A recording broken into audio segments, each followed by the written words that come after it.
আসসালামু আলাইকুম। শিল্পনগরী খুলনা থেকে সাথে আছি আমি রুমিজ বিল্লা। আমি এখন দ্য গ্র্যান্ড প্লাসিড একটা হোটেল, আবাসিক হোটেল, সেখানে এসেছি।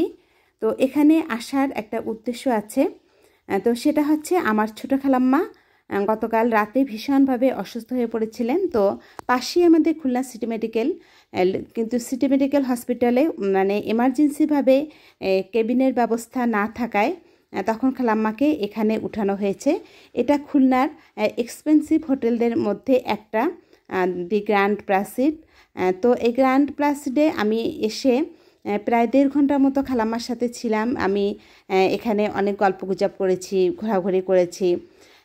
তারপরেই আমি আমি খালাম্মার রুমে যাবার আগে, খালাম্মার রুম ছিল 4 তলাতে, কিন্তু একা একা একটা মেয়ে মানুষ, আমি সব জায়গায় যেখানেই যাই না কেন আমি খুব সতর্কভাবে চলাফেরা করি।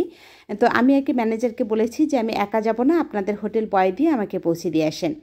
তারপরে একজন হোটেল বয় এসে, এই যে আসছে, সে এসে আমাকে নিয়ে গেল আমার খালাম্মার কাছে। তো যাই হোক, আমি আজকে অন্য কথা বলবো যে আমি এখানে এসে খালাম্মার সাথে দেখা করার পরে প্রায় 1.5 ঘন্টার মতো ছিলাম। এরপরে আমি যখন বাসার দিকে রওনা দিয়েছি, আমি যখন নেমেছি হোটেল থেকে, তখন কিন্তু আমি মানে দাঁড়াইছিলাম যে রিক্সা গাড়ি একটু কমলে আমি রাস্তা ক্রস করব। আর ডিভাইডার রাস্তা ক্রস করা কিন্তু অনেক ইজি ব্যাপার, কিন্তু আমার একটা অভ্যাস আছে যে আমি ডানে তাকাবো, এরপরে আমি রাস্তা ক্রস করব। তো আমি দাঁড়িয়ে দাঁড়িয়ে সেরকমই দেখছি। তো হুট করেই দেখলাম যে আমি উড়ে চলে গেলাম। হ্যাঁ, তা কিভাবে কি হলো আমি বুঝলাম না।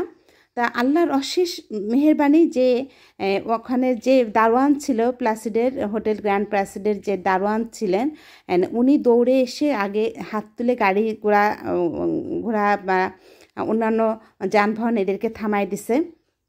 এরপরে আমাকে তুলে নিয়ে আসছে। আমার মাথা থেকে পা পর্যন্ত ঝিনঝিন করছিল, এবং আমার বাঁ হাতটা এবং বাঁ হাঁটু, বাঁ মাথা, মানে আমি পুরো বাঁ সাইডে আঘাতটা পেয়েছি, কারণ গাড়িটা আমাকে বাঁ দিকে মেরে দিয়েছে। গাড়িটা ছিল কি জানেন, যে ওই যে পানি সাপ্লাই দেয় যে বোতলে করে অফিস আদালতে বাড়িতে, সেই রকম একটা পানির গাড়ি। ও রং সাইড থেকে আসছিল, এসে আমাকে উড়াই নিয়ে চলে গেছে। তো এরকম একটা ব্যাপার। আর যেটা মানে আল্লাহর অশেষ মেহেরবানি যে আমার হাত পা ভাঙেনি। এমন হতে পারতো যে আমার লাশটা গোসল করাবার মতো টুকরা অবশিষ্ট থাকতো না, যদিও আমাকে এই আল্লাহ তাআলার পক্ষ থেকে এই দারোয়ান না এসে আমাকে এভাবে বাঁচাতেন। তো আমি তার প্রতি অনেক কৃতজ্ঞ, আর আল্লাহর প্রতি তো শুকরিয়ার শেষ নেই।